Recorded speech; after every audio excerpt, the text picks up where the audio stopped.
أصحاب الفكر والقلم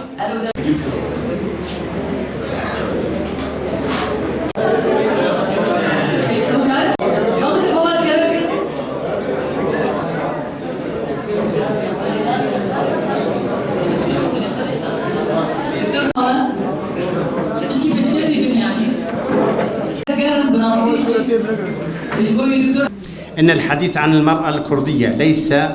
حديثا عن نصف المجتمع فحسب،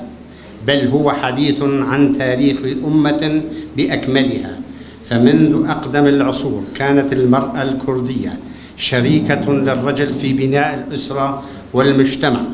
والعمل في الزراعة والرعي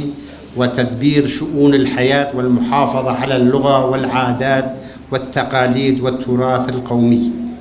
وعلى امتداد التاريخ تعرض الشعب الكردي للحروب والاضطهاد والتهجير وسياسات الإنكار والتغيير الديمغرافي، إلا أن المرأة الكردية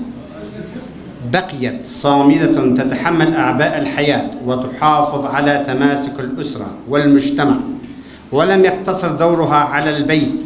بل امتد إلى ميادين الأدب والفن والتعليم والسياسة والعمل الاجتماعي. الأم التي انتظرت أبناؤها، والجدة التي روت الحكايات، والأخت التي شاركت تفاصيل الطفولة، والمعلمة التي فتحت أبواب المعرفة، والزوجة التي تحملت أعباء الغربة، والمرأة التي حافظت على تماسك الأسرة في الوطن والمهجر. فتراك شوريا حفتحي صالاي از لكورينتكم ديروكا كرديده ومقلك بوقت من مصادر ما دراسة كرنا، مصادر أجنبي هن، مصادر عثماني هن، عربي هن، كردي هن، مجوان مصادر وقت بيجي چند برتوك دانهذ يكجوانا المرأة الكردية التاريخ والحاضر، ووقت بيجي ما عاكز جارعول از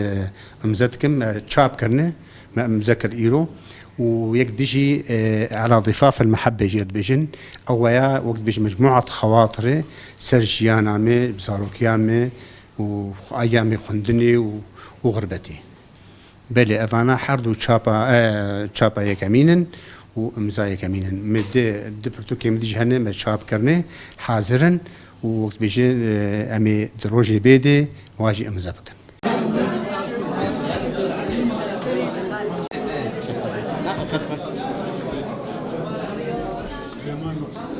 سليمان